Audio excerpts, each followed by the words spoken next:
네. 그게 좀 궁금했어요. 저도 궁금해요. 우리가 알겠어요. 그래 그렇게 생긴 거죠. 저희는 왜 그런가를 우리가 궁금해 하는데요.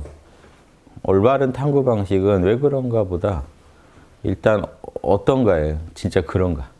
말씀하신 것처럼 양심을 거스르면 우리가 힘들고 또 양심을 그러니까 거슬렀다는 건 이미 그게 뭔가 안 맞는 거잖아요. 법칙을 어길 수도 있다는 거는 법칙이 있다는 거니까 법칙이 확실히 있는가. 그리고 그 법칙을 인간이 또 어길 수 있는가. 어길 때 인간이 제가 주장하는 대로라면 찜찜해 하잖아요. 그럼 찜찜해 하는가 실제로. 그래서 우리가 이제 제일 어떤 사물을 연구해도 제가 결이라고 부르는 결이 있는가 그거 알아내는 게 일단 중요해요. 결이 어떤가. 있고 어떻게 생겼는가. 그래서 그걸 먼저 알아내시면 이런 거죠. 제가 늘 예를 결 얘기하면 애 드리는 것도 요리 같은 것도 어떤 결을 무시하고 만들면 맛이 없잖아요. 그런 거죠. 이런 거예요. 그러니까 결을 무시하고 만들 수도 있는데 결에 맞게 만들면 누구나 또 맛있다고 한단 말이에요. 그럼 그 어떤 뭔가가 있죠. 질서가. 우리가 만든 질서가 아니에요. 자연에 있는 거지. 예, 그걸 이제 찾아내는 게 저는 먼저. 그러니까 왜 이 질서가 있는가? 이거는 왜 이 질서를 난 어길 수도 있는가? 이거는 저는 그 다음 질문이라고 봐요. 그래서 이 질서를 저는 그래서 주문 드리는 게 그 결이 진짜로 있는가라는 확신을 얻으시기만 해도 영성이 깊어지시고 그 결대로 살아갈 수 있으려고 노력하시는 중에 그 궁금해하시는 것들은 자연스럽게 뭔가 좀 내적으로 풀리시지 않을까. 예, 제가 그렇게 해봤거든요. 그래서 제가 딱 왜 이렇게 만들었나요? 그러면 제 입장 우주도 안 할 수 없으니까 그렇게 했겠죠. 그래서 멋진 설명은 드릴 수 있어요. 현상계는 이원성의 세계이기 때문에 이원성의 조건이 뭐냐면 음과 양의 모순성이죠. 현상계에 들어오면 진리 절대계에선 진리만 있었다면 현상계에서 이원성을 갖게 된다면 그 진리에 대한 그 반진리도 등장하게 되는 거죠. 그래서 우주도 어쩔 수 없겠거니 이제 이런 거는 말로는 이렇게 드릴 수 있는데 제가 아까 왜 이거보다 더 중요하다고 생각하냐면 진짜로 그 결이 있는가 우주에. 그 길로 가면 편하고 길을 어기면 이게 탈선하게 되는 그거를 명확히 아시는 게 급하고 그렇게 사는 중에 자연스럽게 우주가 이런 어떤 자유도 줬지만 이 길로 가기를 진짜로 원하는구나 하는 거를 실제 살아보지 않으면 진짜 우주가 나로 하여금 그 길을 걸으라고 하는지 그리고 그게 진짜 길인지 이런 확신이 안 들면 이런 말들이 조금 잘 안 와닿거든요. 그래서 그걸 내적으로 체험하시면서 궁금해 하시는 것도 계속 풀어가시면 좋겠어요. 제가 드릴 수 있는 답은 진짜로 그 길이 있는지 먼저 체득하시고 그 길만 아셔도요. 그러니까 왜 이 길이 있는지 몰라도 이 길만 알고 이 길만 걸어도 우리 영성은 엄청나게 깊어지고 성인도 될 수 있거든요. 그러다 보면 그냥 이게 우주가 이렇구나 하는 게 이렇게 좀 내면에서 풀리시지 않을까. 왜냐하면 우리가 말로 막 우주는 하늘이 이래서 우리를 만들었어요. 이렇게 말하기에는 현상계에서 우리가 언어를 가지고 이렇게 제한된 설명으로 그걸 설명하기는 힘들고요. 일단 그 길이 진짜 있는가. 그러면 길이 있다는 거는 메시지잖아요. 이 길을 걸으라는 거거든요. 이제 그런 식으로 읽어나가시는 게 진짜 길이 있는. 우리가 길 가다 담벼락 있으면 들어오지 말라는 메시지가 있죠.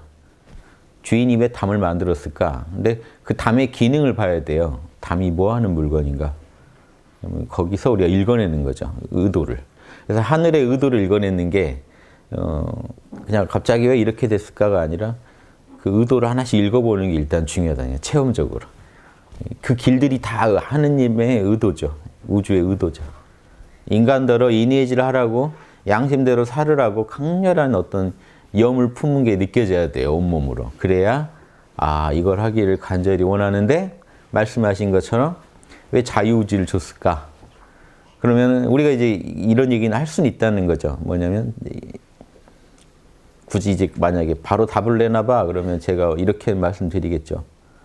실제로 걸어보면 강렬하게 그 길로 가기를 원하시고 그 길에서 벗어나면 엄청난 찜찜의 신호를 막 보내세요. 우주가. 가지 말라는 거죠.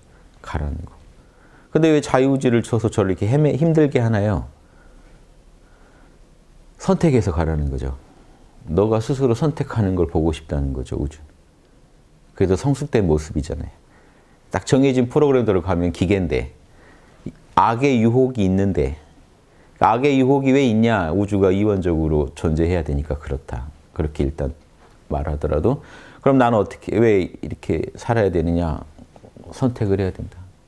이원성 세계 속에서는 선택을 해서 걸어라.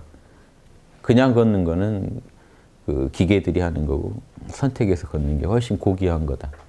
이런 말들이 이게 와닿으려면 그게 진짜 길을 걸으면서 이렇게 고민해야 돼요. 길을 안 걸으면서 멀리서 보면서. 그러니까 지도 보고 대충 떠드는 게 아니라 실제 현장에서 길을 걷다 보면서 이제 고민하다 보면 생생한 정보가 온다는 거죠.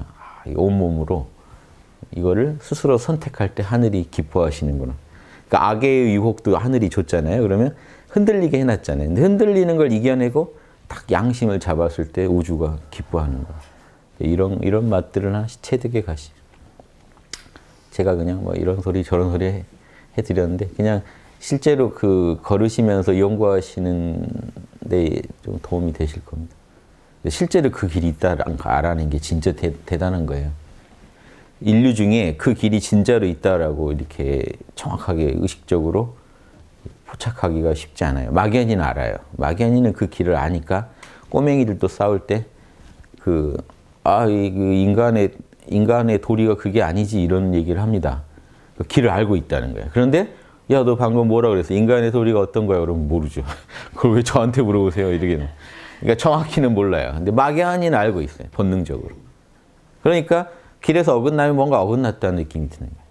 그 중국도 진짜 좀 기초도덕에서 문제가 많잖아요. 사람이 너무 많고 교육이 제대로 안 되는 부분인데. 예전에 다큐를 봤는데 말씀 한번 드렸어요. 다큐를 봤는데 초등학교인데 반장선거인데 와 벌써 부모들이 동원되고 어마어마하게 돈으로 막 학생들한테 막 돈을 뿌리고 해서 또 막 공약부터가 초등학생이 할 공약이 아닌 걸 막 내세우면서 또 상대방을 엄청나게 흑색성전, 상대방을 비방하면서 이걸 배워요. 어떻게 보면 이해가 되는 게 또 그 중국 사회에서 살아남으려면 그런 자질을 갖춰야 돼요. 남 혹독하게 비판할 땐 비판도 하고 올라서려면은 이런 걸 갖춰야 된다. 그래서 삶의 어떤 이 중국 사회의 어떤 축소판이죠. 초등학교에서 반장 선거를 하는 걸 쭉 보는데 그렇게 막 한 친구가 부모님 등에 업고 막 큰 소리 치면서 상대방 후보를 이렇게 비방하라고 친구들 모아놓고 얘기를 하는 거예요. 그러니까 뭐 이렇게 선물도 주면서 하니까 이 친구들도 말 안 들을 수가 없잖아요. 그런데도 그 코올리던 친구 하나가 이건 아니지라고 하더라고요. 이건 아니지. 그러니까 부당하다고 느낀 거죠. 그 마음이 그게 우주가 보내는 신호입니다. 그걸 보고 이건 아니지 하는 거. 상대방을 이렇게 거짓말로 비방을 해라고 얘기할 때 거기서 탁 반발하는. 재밌죠. 그런 데서 보셔야 돼요. 하느님이 저기 임하셨구나 하는 걸 보셔야 돼요. 또 인간은 저걸 어겨서도 한참 갈 수 있구나 하는 것. 그냥 그 현장을 일단 체험하시는 게 중요하다는 거예요. 왜 이렇게 됐는지는 이제 더 가보면서 우리가 알아내도 되고 일단 우리가 어떻게 살고 있는지, 상황이 어떻게 돌아가는지 이런 거죠. 여러분이 딱 게임을 한다면 일단 게임의 룰을 빨리 알아내고 이 룰이 진짜 맞는지 실험하셔서 그 룰대로 여러분 아이템 모아가면서 레벨업 하시는 게 일단 중요하다. 근데 왜 도대체 이 게임 만든 놈은 왜 이렇게 만든 거야? 무슨 의도야? 이거는 가면서 차차 그 하나가 돼가면서 그 길을 걸으면서 더 심오하게 이해하실 거다. 지금 말로 이해하는 것보다. 이런 말씀 드립니다. 이해되시죠? 인간들이 다 있어요. 다 프로그램 돼 있거든요. 그러니까 욕심 프로그램이 작동하면 똑같이 욕심에 당하고요. 인간이 다 당해요. 근데 양심 프로그램 작동하면 또 똑같이 인간들이 또 이니에이지를 해요. 어느 시대, 어느 장소에 있건. 신기하잖아요. 그래서 그 이니에이지라는 프로그램만 알면 인간이 어떻게 사는지 어떻게 살아야 되는지 알아낼 수 있다. 이거 엄청난 거예요. 이걸 연구해 보시는 게 제일 급해요. 진짜 그런지. 그 철학자들은요, 그거 알아낸 것 뿐이에요. 다른 거 한 게 아니에요. 예전에 소크라테스가 그 시대에, 지금처럼 정보가 많지도 않던 시대예요. 그러면 어떻게 그런데 왜 4대 성인 소리 듣냐는 거죠. 정보로 치면 지금 학자들이 훨씬 많겠죠. 그러면 근데 왜 우린 지금까지도 소크라테스 책을 보고 있냔 말이죠. 2000년 전. 아주 그 원시한 시대 우리가 볼 때는 아주 원시인이 써놓은 책 같은 그런 거를 왜 지금도 보면서 무릎을 치면서 보고 있는가? 그분이 알아낸 인간의 결이 지금 현재 인류들이요 거기까지 탐색을 못 해본 거예요. 그러니까 그거 참고하고 있는. 다른 분야는 지금 그 시대보다 많은 사람들이 더 탐색해가지고 알아냈는데 자연 법칙도 더 알아내고 더 우주가 지금 어떻게 탄생인데까지 연구하고 있는 이 시점에 인간의 마음을 어떻게 써야 옳은 것인가는 소크라테스 책을 보고 있다는 거죠. 이 양반이 탐색한 게 지금 옳으니까, 지금 봐도 옳으니까. 그럼 그 결을 본질을 정확히 설명했기 때문에 그래요. 그래서 그 고전을 보시는 게 제일 나은 이유가 고전은 일단 2000년 아니면 최소 몇백 년은 검증된 책이에요. 몇백 년간 수많은 머리 좋은 사람들이 다 덤벼서 인간의 본질에 대해서 이만한 책이 없다고 인정받은 책들이에요. 그러니까 고전을 가지고 먼저 연구하시는 게 좋죠.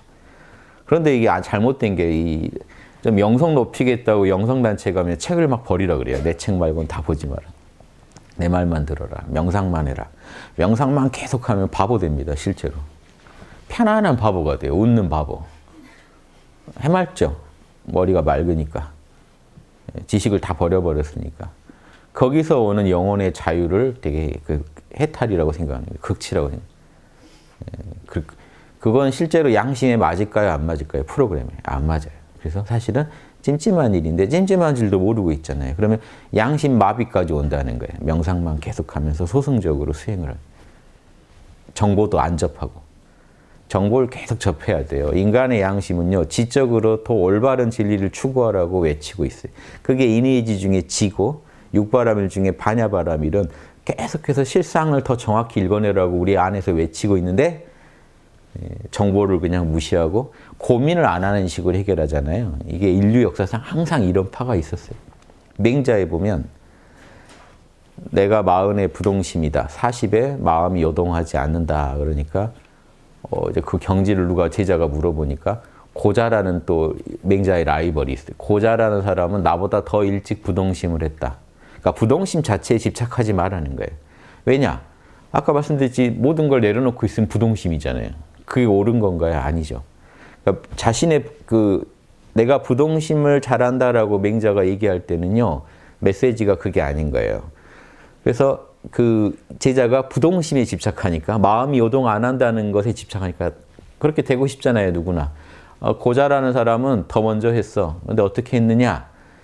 이해가 안 되면 더 알아내지 않고 부동심에 들어가. 그러니까 마음을 요동시키지 않는 것에만 집중했어. 그 사람은. 나는 진리를 너무 알아서 마음이 동요되지 않게 됐어. 이렇게 설명해요. 다르다는. 이해되시죠? 이게 대승보살이나 수많은 사대성인들은 너무 정확히 진리를 알아니까 마음이 요동하지 않게 된 거예요. 근데 지금 명상에서 힐링만 추구하는 분들은 어떻다고요? 마음을 요동시키지 않는 것에만 집중하고 있어요. 진리는 몰라요. 그게 진리인 줄 알고 하는 거예요. 지금 이게 똑같지 않나요? 맹자만 해도 2300년 전 분인데 그때 써놓은 글을 왜 지금도 읽어야 되는지가 이거예요. 인간은 본질이 똑같아서 하는 짓, 욕심의 프로그램도 똑같고 양심의 프로그램도 똑같기 때문에 욕심과 양심의 본질을 알고 나면요. 인간이 그렇게밖에 작동을 못하고 있다는 걸 알게 돼요. 그런 걸 자꾸 보다 보면 결이 보입니다. 아, 인간은 어떻게 살아야 되는구나 하는 게 보여요. 그게 이제 철학자가 원래 할 일이죠. 과학자는 만물에 나가서 그런 작업을 하면 철학자는 인간의 영혼에서 그 결을 찾아내요. 그게 더 어려워요. 인간의 영혼에서 결을 찾아낸다는 게. 물질은 실험실에서 실험하면 되는데 인간의 영혼은요. 이렇게 살아봐야 돼요. 몇십 년. 근데 몇십 년 산 거 가지고 얘기하기도 또 애매하다는 거예요. 또 이게 탐구가 제대로 이루어졌는지 알 수가 없어요. 이 무형의 정신을 우리가 제대로 연구하고 있는지 알 길도 없고.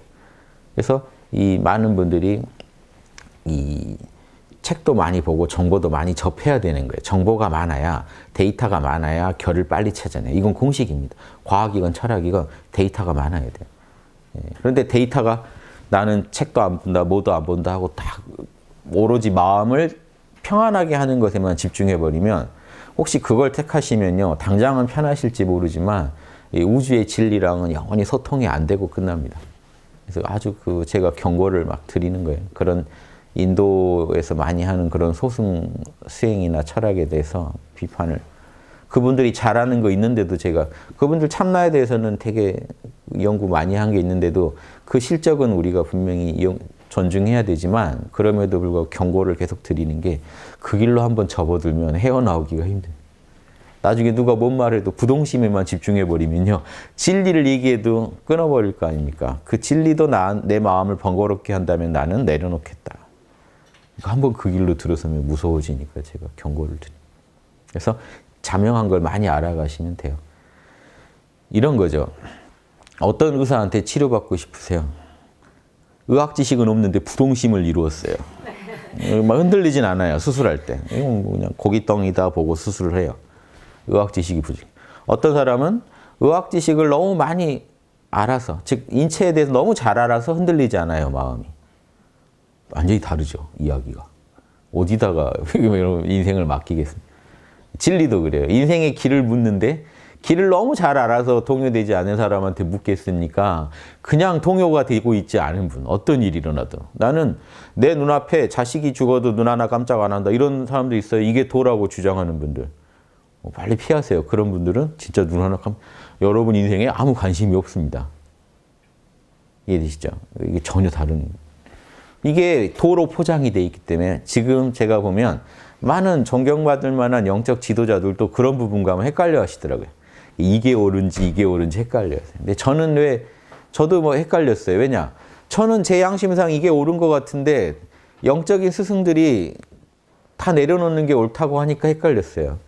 그런데 저는 그 고전 위주로 공부를 하다 보니까 아니 인간들이 다 이게 맞다고 하는데 그리고 살아보니까 이 결이 분명히 맞는데 이걸 부정하는 이게 옳은가? 그래도 저는요 바로 비방은 안 합니다. 실험을 해보지. 그래서 인도식으로 좀 살아봤어요. 다 내려놓고 있으니까 정말 무정해지더라고요.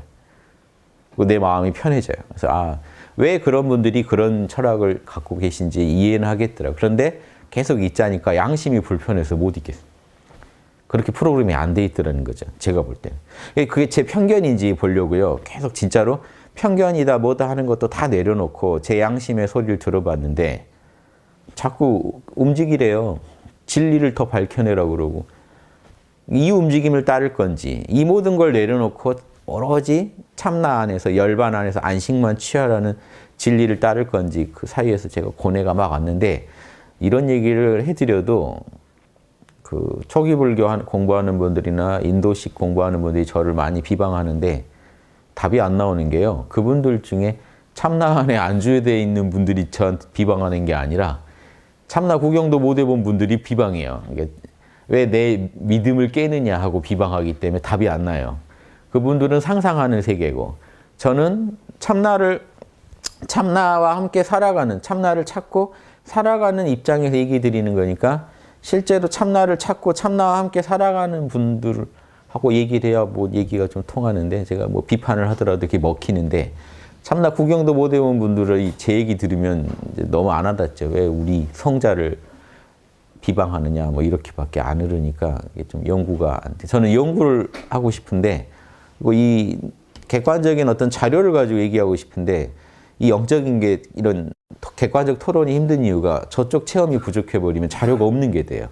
이 자료를 준다고 있는 게 아니라 저쪽에서도 체험을 해야 돼요. 제가 얘기하는 걸. 체험한 걸 가지고 둘이 얘기해야지 객관적 실험을 해가면서 대화하는 게 되는데 한쪽은 실험을 안 하고 있고 지도만 본 사람하고 이제 실제 체험을 가지고 실제 가보면 지도가 이게 이렇게 안 돼 있고 이렇게 해야 돼. 그러면은 지도만 공부한 사람은 뭔 지도가 이렇게 틀렸겠냐라고 나온다는 거죠. 이게 얼마나 유명한 회사 지도인데 이렇게 나오면 대화가 안 되는 거죠. 너 가봐라밖에 안 돼요. 너 딱 여기 가서 한번 고생해봐라. 그래야 왜냐 이제 와닿게 되는 거죠. 서로 소통이 되는 거죠. 그래서 그런 면에서 어려운 점이 많아요.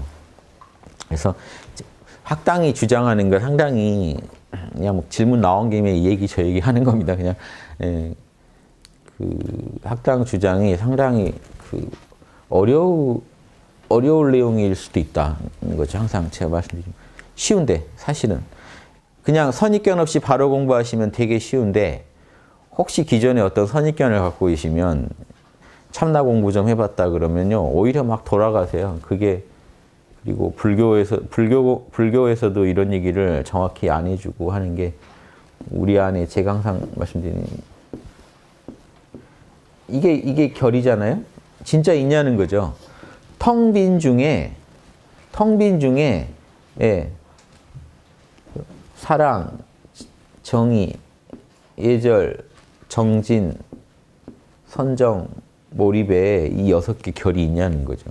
이 결만 맞으면 진짜 선이냐는 거예요. 이 결을 맞으면 선. 이 결이 온전하게 펼쳐지지 않으면 악. 그래서 선악이 바로 나와요. 그래서 선악 판정을 못하면은 도인 아닌데 원래. 근데 요즘 도를 배우시러 가시면요, 선악을 내려놓으라 그래요. 선악은 네가 만든 거다. 내려놓아라. 그럼 일단 빨리 나오셔야 돼요. 거기 더 계시면 여러분은 금수만 못해질 수가 있습니다. 선악 판정을 못하면 금수만 못해져. 왜냐? 금수도 자기가 옳은 거 그른 건 알아요. 프로그램 된 대로 알아요. 그 친구들은. 머리를 막 굴려서 하는 게 아니라 본능적으로 알아요. 우주가 그렇게 살으라고 한 대로 살아요. 근데 자유의지를 많이 갖고 있는 인간은 한번 오판하면 진짜 몰리 갑니다. 오판한 사람이 부지런하기까지 하다면 진짜 무서운 거예요. 오판한 사람이 게으르면요, 인류를 위해 다행인데, 이해되시죠? 이 잘못 판단하는 사람이 성실하기까지 하면 그 가정에 계시면 가정이 무너지고요. 나라에 있으면 나라가 초토화됩니다. 회사에 있으면 회사가 날아가요. 부지런해요. 제일 무서워요. 저는 늘 게으르려고 노력합니다. 혹시 오판일 수도 있으니. 여기 수련 어디 타 단체, 사이비 단체에서 고생하시던 분도 게으르신 분들은 큰 피해를 안 봐요. 시킨 대로 잘 안 했거든요. 열심히 하신 분들이 큰 피해를 봅니다. 많이 막 열심히 활동하신 분들이. 이게 왜냐? 오판하면 그게 무서워요. 그러니까 분명히 다 실행력도 좋고 다 좋은데 내비가 잘못돼 있으면 심각한 거죠. 여러분 차가 정말 좋고 뭐 성능이 아무리 좋고 막 달릴 수 있어도 길 모르면요 못 갑니다. 가다가 멈춰요. 못 가요. 그래서 제가 고속도로를 강조하는 거예요. 고속도로에 들어선다는 게 왜 중요한가? 톨게이트 통과하면 이제 거기서도 길이 갈립니다만 그거 배제하고요. 그냥 가는 길까지 계속 가면 돼요. 그런데 고속도로에 못 들어서면, 길 위에 못 들어서면 한참 달렸는데도 이게 찜찜하단 말이에요. 반대로 달리고 있을 수도 있잖아요, 지금. 멀어지고 있을 수도 있기 때문에 힘들다는 거예요. 딱 그 목적지로 향하는, 곧장 향하는 길에 들어서시지 못하면 힘듭니다. 사는 게 너무 힘들어요. 아무리 고생하셔도요, 길을 분명히 알고 가시면 갈만해요. 그런데 아무리 지금 열심히 활동하시고 도를 공부하시고 도를 펼치시고 하셨더라도 진짜 자명하십니까? 그런데 찜찜하면요, 삶 전체가 날아가요. 전도사로 평생을 전도했다. 근데 딱 돌아보니 우리 교회가 사이비 교회더라. 나중에 보니까. 그럼 평생 악업을 지은 건지 뭔지 알 수 없게 되죠. 그게 무서운 겁니다. 그래서 저는 실전적으로 말씀드리는 거예요. 그 길 위에 섰다는 자명한 확신은요, 이 육바라밀 양심 분석 아니고는 절대 안 생깁니다. 여러분 안에서. 이 양심을 연구하면 바로 나오는 거예요. 그래서 연구를 해보시라는 거예요. 이 길만 알아내시면 돼요. 어려운 거 아니죠. 되게 쉬운 얘기인데 쉬운 얘기 아닌가요? 왜 쉽냐면요. 여러분들로 텅 빈 참나 안에 6가지 길이 있습니다. 뭐게요? 맞춰보세요 하면 어려워요. 그런데 2000년 전부터 경전에 뭐라고 됐어요? 인의지신, 육바라밀. 그럼 여러분이 실험하기가 쉽다고요. 논문이 나왔으면. 자, 보세요. 여러분이 상대성 이론을 찾아내는 건 어려워요. 근데 상대성 이론이 맞는지 검토하는 건 더 쉽죠, 상대적으로. 이미 있는 이론을 조건대로 실험해보면 나오는 거 아닙니까? 진짜인지 가짜인지. 그럼 이대로 실험해보시기만 하면 된다는 거예요. 우리 안에 진짜 육바라밀 있는가? 첫째. 자, 내 안에 육바라밀의 본능이 있는가? 확실히 그런 프로그램이 있는가 이거죠. 이런 거는요, 이런 거죠. 명상을 하고 마음을 초연하게 하면서 관찰해 보셔야 돼요. 명상, 선정이라는 걸 통해서 관찰해 보죠. 선정에 들면 나머지 덕목들이 나오는가. 즉, 선정에 들면 이 사랑이 있죠, 사랑.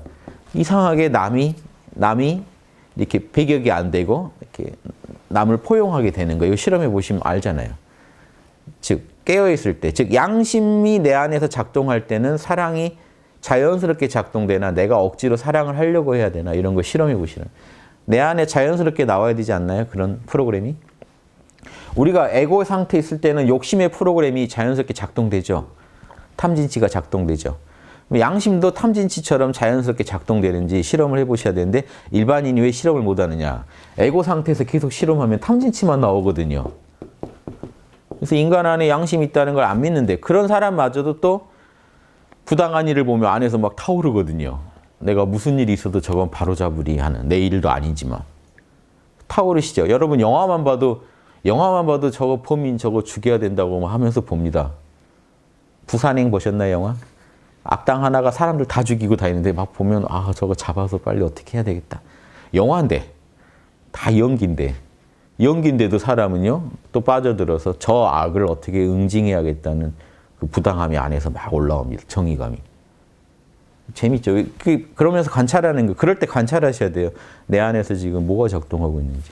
그럼 이게 사랑, 이런 정의, 또 남과 조화를 이루는 마음, 그럼 성실함, 이런 깨어있음, 그리고 이런 반야, 올바른 판단, 능력 이런 것들이 우리 안에서 작동을 제대로 자명하게 작동이 되는지 실제로 우리 양심에서는 에고가 막지 않는다면 이게 자명하게 펼쳐지는지도 실험해 보시고 또 하나 실험해 보실 게 그러니까 즉 내 안에 이게 있는지 실험해 보시고요. 여러분한테 그 프로그램이 원래 깔려 있는지. 두 번째요. 이거 실험해 보세요. 내가 선이라고 하는 것들은 이 요소들을 고루 갖추고 있는지. 예.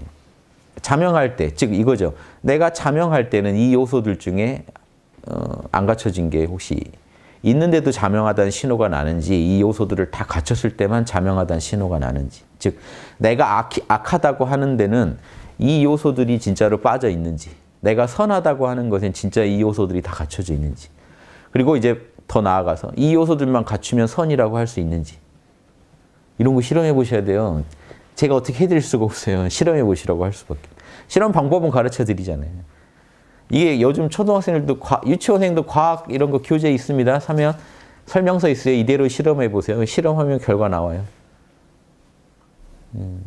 똑같아요. 지금 저희도 양심 이런 교재를 파는 거예요. 양심 노트를 실험해 보세요. 이대로 해가지고 여러분 착한 일 했을 때 실험해 보세요. 진짜 이 요소들이 다 자명한지.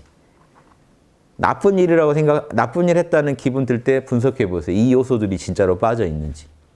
이 짓을 계속 하다 보면요. 한 달만 하셔도 여러분 분명히 선악에 대한 감각이 생겨요. 내가 임의로 만든 게 아니고 예전 사람들이 임의로 만든 게 아니고 인간 마음이 원래 그렇게 생겨 먹었구나. 이렇게 하면 자명하다는 느낌이 들고 옳은 일 했다는 기분이 들고 이렇게 하면 나쁜 일 했다는 기분이 드는구나. 이거밖에 없습니다. 여러분 옳고 그름의 답이 밖에 있는 게 아니에요. 어디 있어요? 선악의 기준이 밖에 없어요. 인간이 그렇게 느끼는 것뿐이에요. 인간이 선하다고 느끼고 악하다고 느끼는 것뿐이에요. 그러니까 여기서 약간 잘못 생각하면 선악도 결국 우리가 계속 판단하고 있는 거 아닌가. 이 판단 내려놓고 모든 걸 초월하자라는 주장도 나올 수 있어요. 선악도 우리가 만드는 거다. 에고가 만드는 거라고 생각하는 거죠. 이거는 이제 좀 유치부에서, 영성계 유치부에서 주장할 내용이고요. 유치원 때 배운 걸로 우주를 다 설명해 보려고 하는 그런 시도고, 좀 더 들어가면 더 현명한 사람은 선악의 느낌을도 역시 프로그램 돼 있다고 보는 거죠. 우리가 보편적으로 선하다고 느낄 때는 언제인가? 개인적으로 말고요. 왜냐하면 개인적으로는 잘못된 편견과 무지에 빠질 수도 있잖아요. 우리 교회 안 다니면 다 사탄 이렇게 보일 수도 있죠. 그럼 이건 잘못된 거잖아요. 그러니까 보편적으로요. 인간이면 누구나 수긍할 수밖에 없는 선의 기준, 악의 기준을 찾아보세요. 그럼 이 6개가 나옵니다. 이런 짓은 하셔야 돼요. 이 정도는 해주셔야죠. 그래도 수행하러 오셨는데 주입식으로 배우시면 안 되잖아요. 실험을 해보셔야 돼요. 그러니까 이거는요, 이렇게 주입식은 안 되니까 강의를 아예 해주지 마세요. 이럴 것도 아니고 그냥 아까 제가 말씀드린 과학 이런 실험 도구 판매하듯이 이대로 실험해 보세요. 그렇게 실험 되나? 되면 된 거예요. 이렇게 접근하세요. 실험해봐서 되면 된 거예요. 올해는 이런 실험을 좀 많이 하셨으면 좋겠어요. 이런 실험을 안 하니까 국민들이, 이게 국민 이전에 인간으로서 자격이 온전치 못한 거예요. 그냥 탐진치로만 살아가니까. 탐진치로만 살아가는데 또 이렇게만 살면 좋은데 사람들이 또 가끔씩은 양심적이에요. 가끔씩은 양심적이에요. 그러니까 이게 자꾸 헷갈린다고요. 그래서 어떻게 되냐면 자신의 그런 작은 양심이 우주의 진리 인양하고 사는 거예요. 그냥 탐진치에 휩싸인 채로. 그러니까 각자대로 생각하는 양심이 다 다르잖아요. 그런데 우리가 실험해야 될 거는 온 인류가 탐진치 떼고 봤을 때 과연 다를 것인가 이거죠. 양심의 소리가 다를 것인가, 선악의 기준이 다를 것인가. 옳고 그름의 기준도 똑같아요. 전 인류가 동일합니다. 그러니까 이런 거를요, 인간들은 이걸 암묵적으로 알고 계시다니까요, 여러분들이. 문제는 암묵적으로 알고 있기 때문에 제가 여러분한테 이렇게 떠들고 있는 거예요. 제가 여러분한테 떠들려면요, 전제가 있어야 돼요. 여러분과 저의 선악 판단의 기준이 똑같아야 돼요. 근데 우린 그거 물어보지 않죠. 남한테 아까 질문하고 또 답을 구하시잖아요. 그럼 그 얘기는 뭐죠? 시비 판단의 기준이 똑같다는 걸 전제하고 있는 거예요. 실제로. 그런데 우리는 사실 남의 속을 모르잖아요. 한 번도 본 적이 없어요. 근데 어떻게 알까요? 살면서 직감적으로 아는 거예요. 기준이 같다는 거예요. 신기한 얘기 아닙니까? 안 그러면 이런 논문을 발표하면 안 돼요. 사람마다 시비 판단의 기준이 다 다르다면 그냥 죽을 때까지 자기 생각만 하다 가면 돼요. 남한테 이런 걸 강요할 필요도 없고 남을 설득하려고 해도 안 돼요. 저쪽은 기준이 다른데요. 이해됐어요? 이런 시비 판단이 다양성으로서 존중돼야 될 그런 성질의 것이라면 남의 시비를 그냥 간섭하시지 말아야 된다고요. 여러분이 옳다고 믿는 것만 그냥 믿고 사시고 남하고 이렇게 대화를 나눠도 안 돼요. 그거 가지고. 네가 옳으니 내가 옳으니를 따지면 안 된다는 거예요. 근데 그러면 학문 자체가 불가능하죠. 학문이라는 건, 논문이라는 건요, 인간이 보편적 시비 기준을 갖고 있다고 보고 이 정도 증거되면은 몇천 년 뒤에라도 누구라도 인간이면 설득될 거다는 걸 가지고 전제하고 쓰는 거 아닙니까? 실제로 우리가 2000년 글에 설득이 되고 있잖아요. 2000년 전 글에. 그러니까 여러분 노노맹자 보고 계시죠. 그러면서 또 요즘 시대에 이건 아니지 하는 것도 있어요. 다 잡아내요. 그래서 인간이 산다는 게 여러분은 영성의 뿌리를 받고 사는데 잘 몰라요. 그냥 무의식적으로 살고 있는 거죠. 그런 부분에 있어서. 이해되시죠? 이런 거 한번 돌아보는 게 되게 큽니다. 인간의 사회도 그래요. 사회도 그래요. 사회도 인간의 이런 영성의 뿌리를 받고 돌아가고 있어요. 범인을 잡으면 처벌한다. 이러려면요, 여러분, 전 인류가 합의를 봐야 돼요. 죄를 진 사람만 처벌해도 옳다는. 그리고 죄가 뭔지에 대해서 합의를 이미 보고 있어야 돼요. 그런데 암묵적으로 그냥 그렇게 살아가요. 그러니까 사회 계약론이라는 게 나온 거죠. 언젠가 분명히 계약했지. 계약 안 하고 어떻게 이렇게 만장일치적으로 합의를 여기서 보고 있는가 이거죠. 실제로 언제 인류가 모여서 합의를 받겠어요. 그런데 왜 아마존이면 아마존 다 어디든 똑같이 살고 있을까요? 사회를 만들어서. 그 안에서 공동체에 위협을 가하는 사람을 처벌해 가면서. 프로그램이 그렇게 된 거죠, 애초에. 이런 걸 계속 인간의 삶 전체까지 끌고 가서 연구하셔야 됩니다. 이 이니에지라는. 이 이니에지가 없으면 사회가 불가능해요. 사랑이 없는데 어떻게 공동체가 형성돼요? 남이 이해가 안 되는. 남이 나처럼 느껴지지 않으면, 살갑게 안 느껴지면 같이 살 수가 없습니다. 예전에 공동사냥, 공동육아 못해요. 공동사냥 나가서 뒤통수 치면 어떡합니까? 공동육아 한다고 해서 내 애를 친절하게 돌봐줄 거란 기대를 못 한다면 어떻게 같이 살 이유가 없어져요. 예전 원시 시대. 서로 이익이 되니까 모인 건데 인간은요. 모이기만 해도 마음이 안정이 되죠. 인간들끼리만 모여도. 뭔가 내 마음을 알아줄 거라고 우리가 착각합니다. 아마 서로 만나면. 신기하죠. 그렇게 프로그램이 돼 있다니까요. 그게 사랑의 발현입니다. 정의의 발현 때문에 사회의 법과 제도 그리고 형벌이 생겨요. 이런 또 조화를 이루려는 예절의 마음이 발현되니까 어느 사회나 에티켓이 있어요. 매너가 있고 거기 나름의 문화마다. 그 예절이 서로 다 다르지 않나요? 그러니까 다른 거 아닌가요? 아니에요. 원칙은 다 똑같아요. 나를 낮추고 상대방을 존중해서 조화를 깨하자는 목적은 똑같습니다. 그러니까 보편적인 것을 찾아내야 돼요. 다른 것도 찾아내셔야 되는데 같은 것도 찾아내셔야 돼요. 근데 다른 것만 딱 찾아내고 만족해버려. 예절은 다 다양한 거야. 아니에요. 똑같은 게 있어요. 그러니까 우리가 생명체 간에도 서로 예절을 지키고 있습니다. 암묵적으로. 사실 인간들끼리만 지키는 게 아니에요. 서로 다 존중하고 있다. 짐승들 간에도 서로 다 자기들끼리 예절이 있어요. 관찰해 보시면 인간의 예절, 유사한 예절들이 다 있다는 거 알 수 있어요. 자연이 원래 이렇구나 하는 거 좀 연구해 보시고요. 이런 성실함. 성실함이 여기서 성실함은 양심대로 살려고 하는 성실함이죠. 원래 양심이 가지고 있는 성실함이니까요. 그래서 인간들이 보시면 성실하지 않나요? 역사에서 수많은 난관과 독재자와 뭐 이런 소시오패스들의 지배를 받으면서도 양심을 또 구현하려고 목숨을 걸고 계속 싸우고 있는 건요. 양심이 계속 이 사회가 굴러가는 건 이 양심의 성실함 때문이에요. 그리고 이 양심의 이 깨어있음. 이게 뭐가 중요하냐면 여러분 안에서 이게 있기 때문에 여러분이 또 이런 영성을 다시 찾고 진지한 성찰이 가능한 겁니다. 즉 탐진치에 그냥 우리가 휩쓸려 가버리면 괜찮을 텐데 휩쓸려 가지 않는 초연한 마음이 있기 때문에 여러분이 다시 고민을 하는 거예요. 이게 다가 아닌데 하는 거예요. 즉 욕망으로부터 깨어있음이 있으신 거예요. 여러분도 모르게. 있는 그대로 이 옳고 그름을 판단하는 똑같은 시비 기준이 있기 때문에 학문이 가능한 겁니다. 이게 없다면 인류가 살 수 있겠는가? 이런 것부터 이것도 생각해 보시고. 그럼 여러분 제가 요즘 정치 얘기하니까 막 욕하는 분이 있던데 오늘 카페에 돈을 벌려면 자리를 깔지 왜 카페에서 정치 당을 홍보하느냐. 당이 돈 되는 걸로 보이시나 봐요. 지금 돈 없어서 죽겠는데. 지금 대통령 선거 3억이에요, 여러분. 이게 말이 그렇지. 3억은 그냥 내는 돈입니다. 선거운동 자금이 한 푼도 없어요. 3억 딱 모아서 내고 나면 나라에. 각 가정에 이거 찌라시 한 장도 못 돌려요. 전국에 이거 한 장씩 돌리려고만 해도 얼마일까요? 그러니까 이 말이 안 되는 일이에요. 저희가 무리한 짓 저지른 거죠. 그냥 막 주장한 거죠. 왜? 아니 이 땅에 양심 세상 되는 거 보고 싶으니까요. 제 안에 양심이 뭔가 주권자로서 뭔가 이 땅에 뭔가 기여를 하고 싶다. 기여를 하라 라고 자꾸 외치니까 주권자가 할 수 있는 방식이 그렇게밖에 없어서 한 거예요.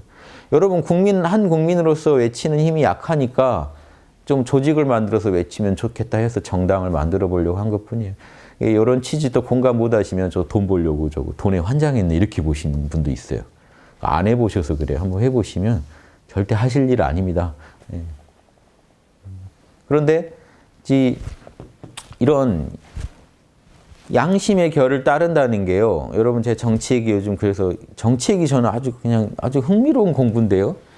양심이 개인 안에서 작동할 때 개인을 도덕적인 삶을 살 수 있게 만들어주지만 국가적으로 작동할 때도요.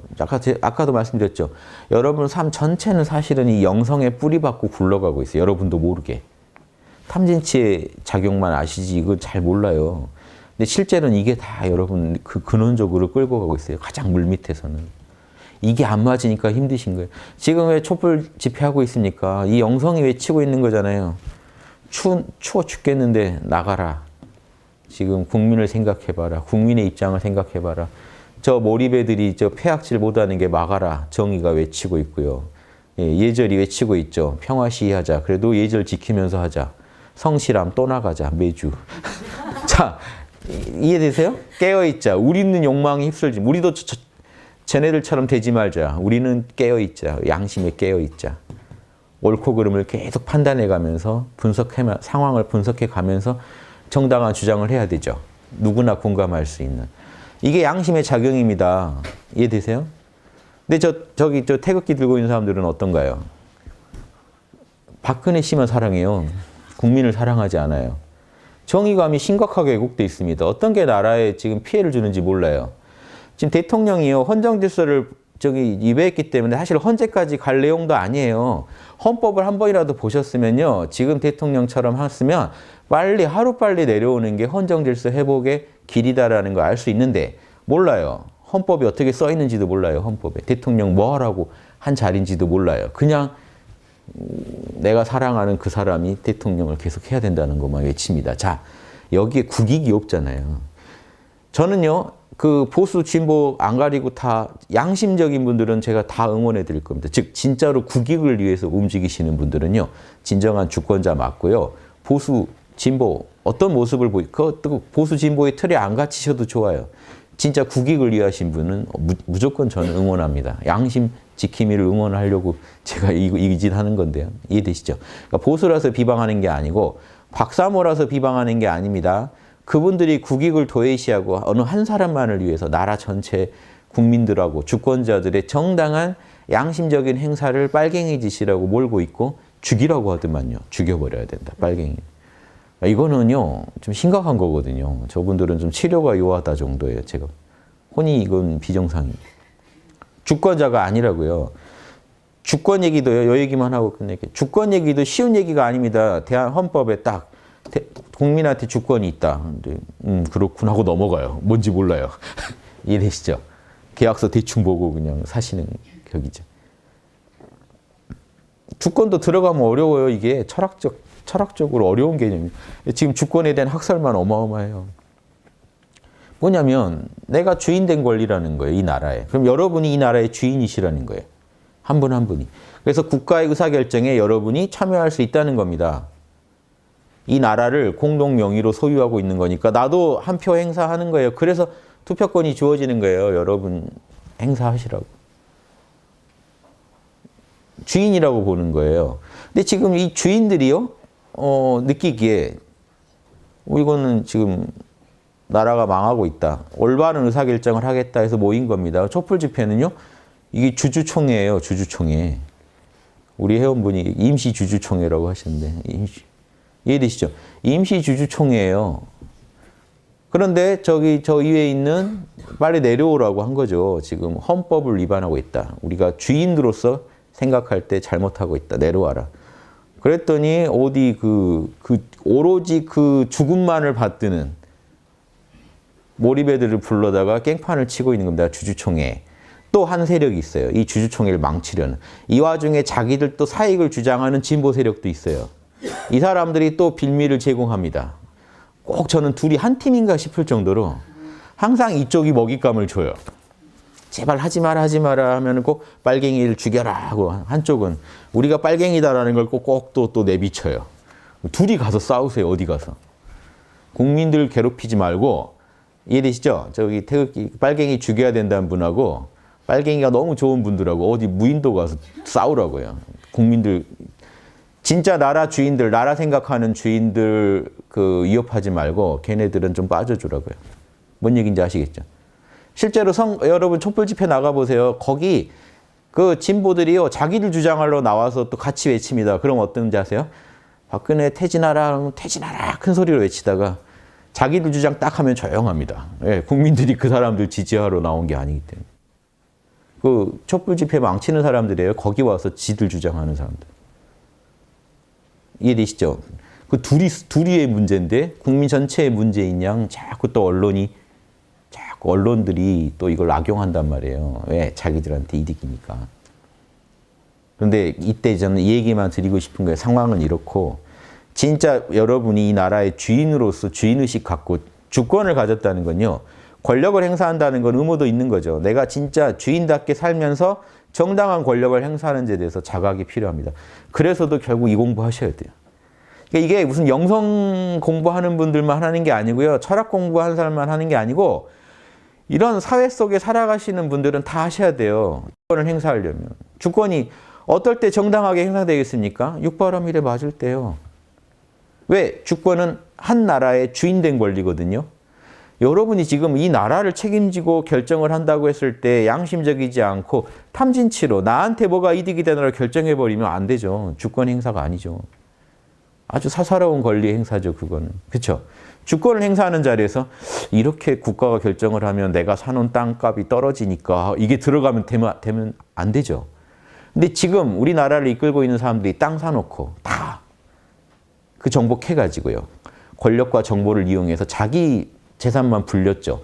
그럼 이 양반들은요, 예전 같았으면 능지처참이에요. 능지처참. 광화문에서 능지처참. 광화문 가면 능지처참 하는 자리 있어요, 예전에. 나라 국익에 저해했을 경우에는요, 능지처참이고요, 방산비리 이런 거 있죠. 그거 예전에 여적죄로 보자고 주장하는 분들 계셨어요, 국회의원분들이. 여적죄가 뭔지 아세요? 적한테 기여한 죄거든요. 우리나라의 이 사형제도 중에요, 절대적인 사형제는요, 여적죄밖에 없습니다. 국익을 깨고 적을 도왔을 때는요, 사형이라고요. 나머지 사형은요, 상대적인 사형이에요. 그런데 이건 절대적이에요. 그 정도로 엄중하게 묻고 있다는 거예요, 국익에 대해서. 그럼 나라의 주인이시면 여러분이 진짜로 여러분 처단해야 될 사력은요, 국익에 입에 대는 사람이에요. 국익을 해를 끼치는 사람들이에요.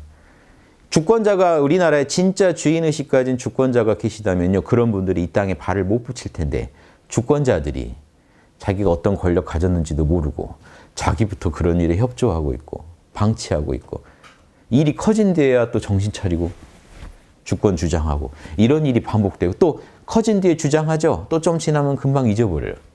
본인이 주권자였었다는 거. 아, 그때 그 추운 날에 시위할 때 참 재밌었지 하면서 이제 한 몇 년 뒤 되면 그냥 월드컵이나 이런 거 이렇게 요즘은 다 안 모이나 뭐 이런 생각하고 있었지. 또 권력은 다시 그런 소시오패스들한테 가 있고 이렇게 될 수도 있다는 거예요. 제가 이번 기회에 그동안 시위에서 재미 못 봤다 이런 주장도 나오잖아요. 그 진보 세력으로부터도. 근데 그게 이걸 끊으려면 다른 게 필요한 게 아니라 국민 한 분 한 분을 주권자로 각성시키는 거예요. 양심 지킴이로 각성시키는 게 이 나라에도 얼마나 도움되는지 말씀드리는 거예요. 왜? 정치도 이 영성의 뿌리를 받고 있어요. 주권이란 말이 애매한 거예요. 그래서 학술적으로 왜 이게 설명하기 힘든지 아세요? 한 명 한 명이 다 주인이면서 동시에 주인이잖아요. 이걸 어떻게 이해해야 될지 되게 영적인 거예요. 사실은 주권이라는 게 내가 이 우주의 주인공이다 하는 그런 의식이란 말이에요. 근데 다 주인공이래요. 서로. 좀 이상하잖아요. 누가 더 주인공이지? 이런 문제가 생길 수 있죠. 왜? 영적으로요. 우리가 전체가 사실 또 하나로 통해 있단 말이에요. 주권은 그런 거예요. 개개인이 갖고 있는 것 같지만 실제로는요. 국가의 주인으로서 권리이기 때문에 우리 모두가 한 마음으로 행사해야 할 권리예요. 그러니까 한 마음이 되려면요. 탐진치에서는 한 마음 없습니다. 양심에서만 한 마음이 있지. 온 인류가 양심적으로 움직이면요. 한 마음으로 주권이 행사가 돼요. 그 나라에서. 신기하죠. 근데 양심을 어긴 사람이 많으면 어떻게 될까요? 주권이 행사가 안 돼요. 왜? 사사로운 권력이 행사되고 있기 때문에 주권은 행사가 안 됩니다. 이게 제 양심 51% 주장하는 거에 다 들어있어요. 정당한 주권을 행사하는 사람이 51%가 넘으면 헤게모니를 잡으면 51%는 딱 51%, 52% 안 된다 이게 아니에요. 헤게모니를 잡으면 과반수만 넘기면 어떻게 돼요? 주권자가 대접받는 세상이 열려요. 그 전에는 안 열려요. 절대 안 열립니다. 이게 왜 우리 삶에 답이 안 나오는지 이유예요. 우리 내면의 영성에서 양심에서 답을 안 찾고 자꾸 밖으로 답을 찾으시죠. 아무리 찾아보세요. 밖엔 답이 없습니다. 옳다 그르다는 판정도 다 우리 내면의 양심에서 일어나지 밖에서 일어나지 않아요. 그 양심의 신호에 즉 내 안에서 울리는 옳고 그름의 신호에 집중하지 않고 거기에 전문가가 되지 않고는 해결할 길이 없다니까요. 이 사회의 문제를. 주권자가 되는 길도 이거밖에 없어요. 밖에서 아무리 제도를 고쳐놓으면 뭐합니까? 내면에서 주권자 의식이 없는데 자기가 주인이라는 의식이 없는데 즉 이거예요. 내가 이 나라의 주인이다. 내가 결정하는 거다. 따라서 나는 다른 사람은 몰라도 나는 오로지 이 나라 잘 되는 국익에 도움되는 결정, 사익을 배제하고 공익에 맞게 결정하겠다라고 이 의식이 확고하게 계셔야 주권자입니다. 이게 없으신 분들은 여러분이 나라의 주인이라고 얘기하고 다니시면 안 돼요. 주인 의식이 없는데 그래서 여러분 전쟁 나면 어떡할 겁니까? 빨리 도망가야죠. 근데 주인이라면 안 그러겠죠. 나라가 식민지 되면 어떡할까요? 주권자들은요 독립운동을 했습니다. 자기가 진짜 주인이라고 생각하는 사람들은. 내 거니까. 내 거란 생각이 안 들면 어떡할까요? 상관이 없죠. 내 거가 아닌데 어차피. 그러니까 이게 결국 양심 문제라고. 들어가면 다 양심이 나와요. 어디든 캐보세요. 사회, 인간 사는 모든 문제를 캐 들어가면 양심이 나와요. 꼬맹이들 둘이 싸워도 양심 문제입니다. 결국에. 언니가 그럴 수 있느냐. 언니의 도리를 위배했다. 동생이 또 언니한테 이렇게 대드느냐. 서로 막 도리를 따집니다. 들어가 보면. 들어가 보면 뭘까요? 찜찜함이죠. 찜찜함. 저 내면에 뭔가 부당함, 찜찜함. 그게 별거 아닌 것 같죠. 그 찜찜함을 정확히 연구한 분들은 성인이 됐어요. 밖에서 뭘 신호를 오기를 바라고 연구하신 분이 없어요. 자기 내면의 그 자명함과 찜찜함이 왜 갈라지는지를 끝없이 연구하다 보니 내 안에 어떤 프로그램이 깔리는지 알아버린 거예요. 그게 이겁니다. 그 양반들이 전해준 상대성 이론보다 더 엄청난 이론인데 요거를 그냥 무시해요. 육바라밀, 보시, 지게, 보시, 물고기 좀 잡아다가 저기 방생 좀 해주고 지게, 오늘 뭐 술 안 마셨으니까 지게, 오케이. 이런 식이에요. 뭐 사람은 안 죽였으니까. 그럼 뭐 죽을 때까지 오케이죠. 모기 잡은 거 찜찜. 뭐 이런 거 가지고 분석하지 마시고 화엄경에 이렇게 나와요. 칠지보살은 진짜로 성인입니다. 번뇌를 이겨낸 경지예요. 번뇌를 이겨낸 성인은 한 생각에 10바라밀이 다 갖춰져 있다. 그게 화두입니다. 그걸 풀어보세요. 혼자 어디 앉아서 뜰 앞에 잣나무 풀지 마시고 어떻게 하면 사람이 한 생각에 6바라밀을 다 갖출 것인가를 연구해 보세요. 저도 그 고민하다가 알아낸 거예요. 지금 절에서 푸는 6바라밀이랑 제가 푸는 게 다르죠. 거기서는 보시 남한테 실제로 얼마나 기부했는가 이걸 가지고 막 얘기한단 말이에요. 전 그게 아니에요. 한 생각에 보시하는 마음이 있었는가죠. 남을 배려하는 마음이 있었는가. 한 생각에 남한테 파괴하는 마음, 남한테 함부로 피해를 주려는 마음이 있었는가. 인욕, 한 생각에 저 상대방을 진심으로 참아내고 수용해 주지 못하는 그런 마음이 있었는가. 성실, 정진, 한 생각에 진리를 저버리려는 마음이 있었는가. 선정, 한 생각에 깨어있지 못한 마음이 있었는가. 반야, 한 생각에 진리 있는 그대로 진리를 인정하지 못하는 그런 마음이 있었는가. 이거 가지고 분석하시면 그게 다 있는 마음이 뭔지 아시겠죠. 화엄경 경전에 다 답이 있는 건데 제가 이렇게 얘기하면은 또 저게 혼자 사사로이 저런 주장을 한다라고 저를 의심하시더라고요.